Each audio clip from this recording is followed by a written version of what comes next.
Angin. Saya tidak tahu kapan, wajah tanpa nama itu penuh dengan air mata. Ternyata leluhur mereka sangat rendah hati, tetapi sangat kuat. Angin. Kepalam tinju yang tidak dikenal. Ayahnya, yang diperlakukan sebagai ayah pemakan darah pada masa kecilnya, bernama Feng. Pada saat itu, sepertinya yang tak bernama telah menemukan sesuatu. Ya, yaitu, saya menemukan nama belakang saya. Belakangan, suku-suku itu sangat mewah, dan orang-orang yang terjepit dari lumpur bisa berkembang biak sendiri. Kesedihan di wajah orang pertama semakin kuat dan kuat, karena garis keturunan darah orang-orang yang keluar dari lumpur akan semakin lemah dari generasi ke generasi. Manusia masih memberikan darahnya sendiri, tetapi semakin banyak ras manusia, darahnya juga semakin menggeliat. Akhirnya suatu hari, ada banyak suku ras manusia, pahlawan keluar dalam jumlah besar, dan akhirnya, saudara-saudari dari ras manusia juga datang. Sudah waktunya. Harimau putih, elf, rusa 9 warna, rakus, dan keturunan Jiulong Yifeng juga telah membentuk pasukan. Pada hari itu, saudara dan saudari berkumpul, dan semua suku ras manusia juga keluar dari kekuatan mereka sendiri. Kebencian tahun itu harus dilaporkan. Hari itu, saudara dan saudari sepelatihan bergabung untuk menyapu dunia. Para kurcaci tampaknya tidak lagi biadab, menempa pedang paling tajam dan baju besi terberat bagi saudara dan saudari. Adegan-adegan itu begitu luas sehingga bahkan nenek moyang Mingyang sulit untuk menyimpulkan. Atau pada saat itu, Hao Mingyang belum lahir.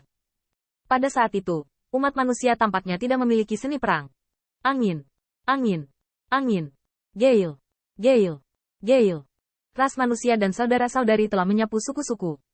Mereka datang sesuai dengan aturan orang-orang ini, dan mereka juga berpartisipasi dalam pertempuran. Pada saat itu, semua ras hanya tahu bahwa orang-orang yang terjepit dari lumpur ini bisa begitu kuat. Zhenlong, Feng, dan saudara-saudari lainnya adalah makhluk yang sangat kuat, dan anak serta cucu mereka mewarisi kezaliman mereka. Dalam pertempuran, ada juga beberapa ras manusia yang sangat kuat. Salah satunya, seperti kaisar-kaisar, sangat mengagumkan. Yang lebih mengejutkan adalah bahwa ilmu pedang yang diberikan kepadanya oleh leluhur Tusan adalah seperti ras manusia ini. Buka. Pria itu, Xuan Yuan. Putra dari ras manusia ini tampaknya mampu menghasilkan uang. Ada juga ras manusia yang dilahirkan untuk mengendalikan api. Dalam perang berulang kali, ia memandangi ras manusia yang terluka dan mati dan menemukan obat. Belakangan, semakin banyak ras manusia bertempur, dan semakin banyak harta yang dipanen. Umat manusia ini menciptakan bazar. Kemudian, ada Protoss yang kuat dari Protoss, yang memanggil 981 ras, dan memanggil Jiuli, yang berperang melawan orang yang memulai pasar, dan orang-orang dikalahkan. Namun, Xuan Yuan datang, demikian pula saudara kandung pria itu. Bagaimanapun, dunia ditentukan. Namun, saat ini, situasinya berubah tiba-tiba. Saya melihat jiwa-jiwa bawaan yang membuka bumi dan muncul lagi. Mereka mengabaikan ras manusia, menghadap mereka yang jelas terbuat dari lumpur, tetapi bisa mengalahkan keturunan mereka. Mereka merasa perlu bergabung lagi. Tapi kali ini, Long Feng, dan saudara mereka, juga datang. Kali ini, Long tidak menyerah. Mungkin, kita bisa menyerahkan dunia ini kepada mereka. Ada mencibir dalam gelap, tinggalkan mereka. Lalu kemana kita harus pergi? Long perlahan berbisik, buka dunia. Dunia yang lebih sempurna daripada di sini. Pada saat itu, wajah semua roh bawaan berubah tiba-tiba. Dunia yang lebih sempurna daripada di sini? Tanda seru. Dunia itu mustahil. Namun, Long Feng dan saudara-saudaranya tidak menganggur selama bertahun-tahun. Mereka tampaknya telah menemukan cara untuk pergi ke dunia itu. Namun, sosok dalam kegelapan masih tidak bisa diterima. Kita pergi. Di sini, apakah anak-anak dan cucu-cucumu dibiarkan mendominasi? Mendominasi. Naga itu melihat kegelapan dan menggelengkan kepalanya perlahan. Dia tidak menjelaskan apa-apa, tetapi dia tidak mundur. Naga itu memandangi ras-ras manusia itu. Ras-ras manusia yang sudah mampu menopang sepotong langit dan bumi sendirian, dan memilih untuk memelototi jiwa bawaan mantian. Makhluk-makhluk bawaan itu tidak tahu berapa lama kebuntuan itu berlangsung, dan akhirnya menghilang di antara langit dan bumi. Setelah itu, ubahlah dunia. Zhenlong dan saudara-saudari telah menjadi penguasa dunia ini. Naga sejati menyebutnya era Wandao, dan suku Wan lebih suka menyebutnya era naga sejati.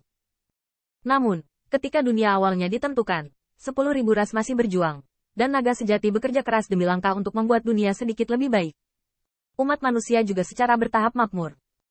Ngua, Fusi, dan Dasui telah memilih untuk turun tahta dan membiarkan Yang Saleh. Karena setelah mereka, ras manusia memiliki 5 orang kuat, masing-masing duduk di satu sisi, yang mana Xuan Yuan dihormati, duduk di sisi Cina.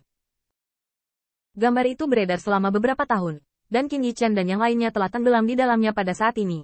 Seolah-olah mereka telah kembali ke masa ketika dunia kacau. Tetapi sang pahlawan tiba-tiba. Dibandingkan dengan itu, Qin Yichen bahkan lebih penasaran.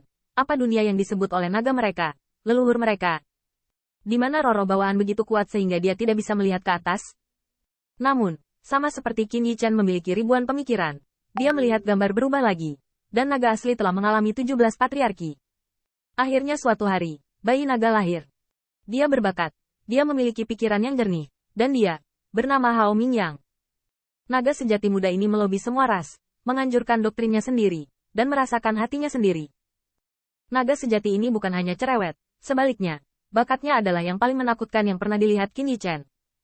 Pada akhirnya, Hao Mingyang menjadi patriark dan menjadi kaisar yang dikagumi oleh semua orang.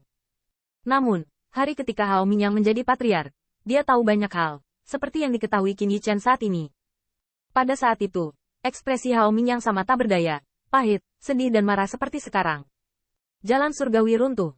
Hao Mingyang memandang dunia tempat semua orang tinggal, dan dia merenung dalam waktu yang lama.